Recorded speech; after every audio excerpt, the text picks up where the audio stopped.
Today is Go Red Day. That is a movement put on by the American Heart Association to draw attention to heart disease, which remains the #1 killer of women. Yeah, this year the organization is celebrating 100 years and is using the whole month of February, which is Heart Month, to spread this message, raise money, and educate all of us about cardiovascular health.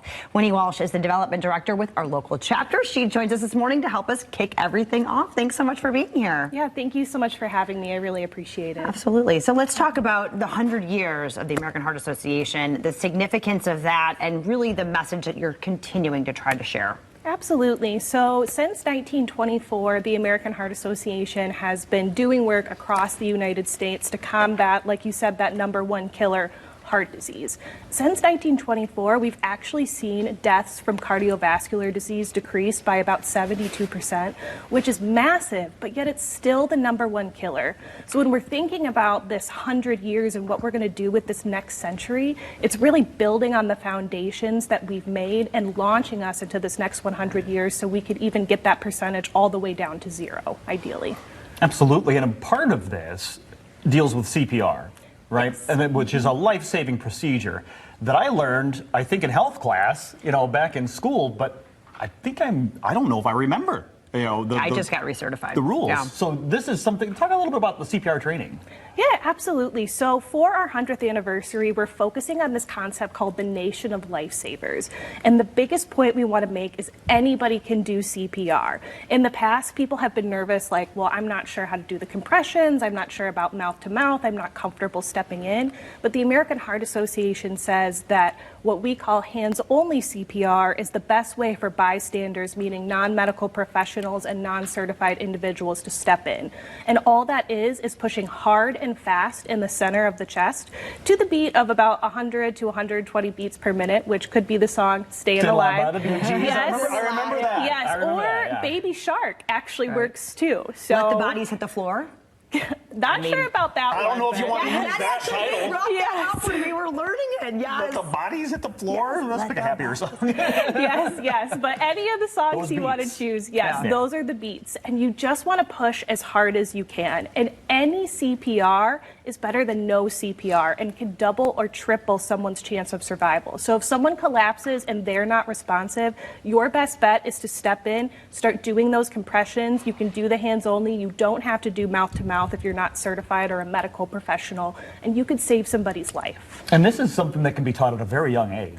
Yes, you can teach as young as 9, and then for children who are under 9, we still talk about how can they help in that chain of survival. So even if you're under that age, talking to children about if you see an emergency, go call 911. Can you be the person that meets the fire department, the police, the ambulance at the door? But 9 years old is when we say you can start effectively learning hands-only CPR. Wow. That's crazy. And so let's talk about how the community is recognizing Go Red Day. There are many, many ways that it'll be very visible today and then really through the month.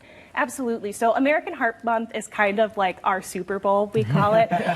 So February is a month that is just filled with people going red and learning more and encouraging awareness and education. So Friday, February 2nd, is National Wear Red Day, and that is where we encourage the community to wear red. Buildings go red. The Blue Bridge, which is kind of, one of the biggest icons for the city of Grand Rapids, will be lit up red. So we encourage everybody to check it out. Mayor Rosalind Briss has done a declaration where she is declaring Friday, February 2nd, Wear Red Day. And then a lot of our hospital supporters, such as Corewell, Trinity Health, Mary Free Bed, and University of Michigan Health West, are also lighting their campuses up red. Rosalind, if you're watching, we're wearing red today. wearing We got the memo. And look at that great did. shot of the bridge. Yeah, beautiful. And then you also have a special event coming up at the end of the month as well, if people really want to get involved with the American Heart Association. Yes, so at the end of the month, on February 29th, which it's a leap year if nobody knew that, is our Grand Rapids Go Red for Women luncheon. And we are really doing it up this year for the centennial anniversary. If people are interested and want to attend that luncheon, it is a beautiful event. We will have health screenings, we'll have a silent auction, a heart healthy lunch, and one of the most inspirational survivor stories about a young mother that I have ever heard. We still have limited tickets available. It is very close to selling out, so I would encourage everyone to go to heart.org/Grand Rapids Go Red if they're interested in attending. And the details right there on your screen for that luncheon, Go Red for Women luncheon on February 29th at the Watermark Country Club. That great donation, that support, that $250 per person going to great causes to help people get healthier, Right. get that heart going and keep it going. Heart.org/Grand Rapids Go Red if you're looking for more information. Winnie, thank you so much for the time. Yes, thank you so much as well. Of course, we'll be right back.